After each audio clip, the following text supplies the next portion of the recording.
Okay, so we're going to start a Vincent van Gogh inspired artwork, which will have elements inspired by the Starry Night Sky, that world famous work with the swirling stars and wind, as well as his famous sunflowers. So we have our canvas and we have a palette of acrylic paint colors. And you can decide what you want to start on. I think I'm going to start in the sky instead of the table so I don't get any browns into my pure colors up here. Go ahead, if you want to have some stars, start with some circular shapes, kind of scattered about. Okay, you can decide how many. Realize the vase is going to go here, so you won't want any super important elements in the middle. But put a couple stars if you like. You can mix a lighter version of yellow so that we have variety. When you mix white into a color, that's called a tint. And we can go ahead with big brush strokes and swirl around our dots. You may want to experiment with brush size. So I kind of noticed when I did those last strokes that brush was a bit large. And I'm going to just experiment with some smaller strokes. Sometimes when we paint, we're so used to smoothing things out perfectly. It's kind of what we're accustomed to. But the Impressionist painters actually laid pure color onto their canvas pretty thickly, and that created kind of a texture. So that's not a bad thing when we're creating. All those marks and textures and strokes kind of blend together to give the viewer just a feeling with that vibrancy.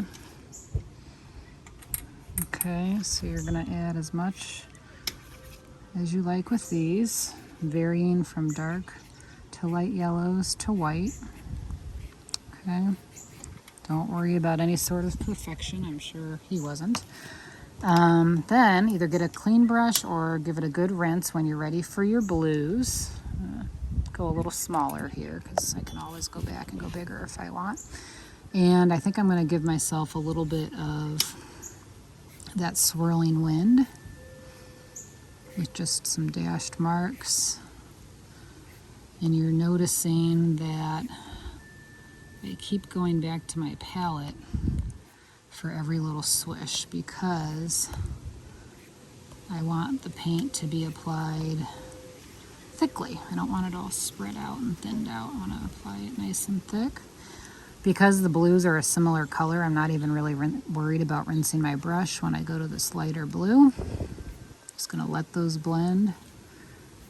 We actually, in this case, want to avoid drippy water all over the canvas because the acrylics are thick and opaque, and that's what we're wanting. We don't want like a drippy mess.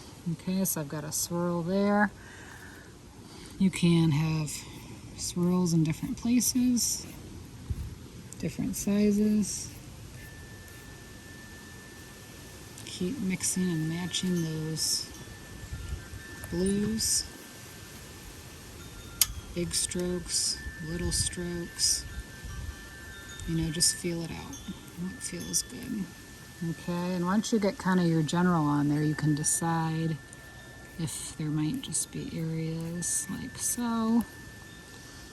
I'm going to make sure that if the paint looks a bit see-through, I go back and really thicken that up.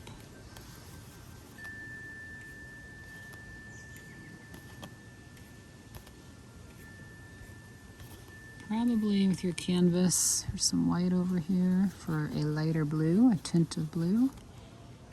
Probably filling this canvas fairly full. Little white marks are not, bad in any way, but probably trying to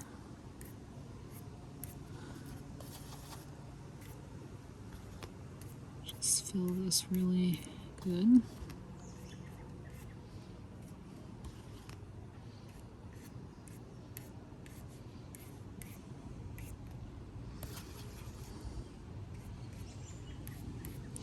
When this dries, you can always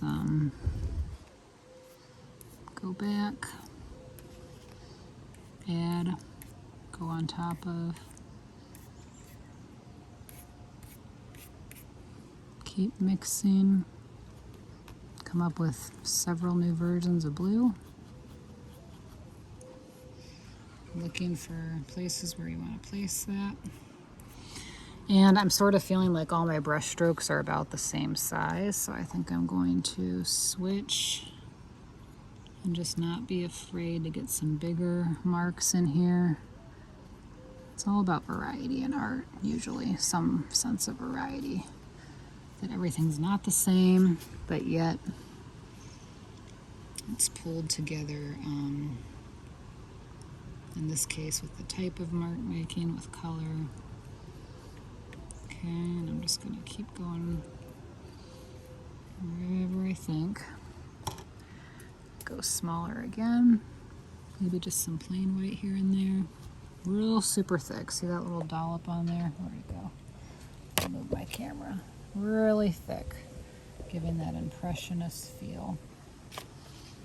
Okay. So I'd go with this quite a while. Make sure it's to your liking. Check out every little nook and cranny, and then when it is to your liking, we will come back, do the tabletop, and we'll let it dry, and then we will create our vase and our sunflowers.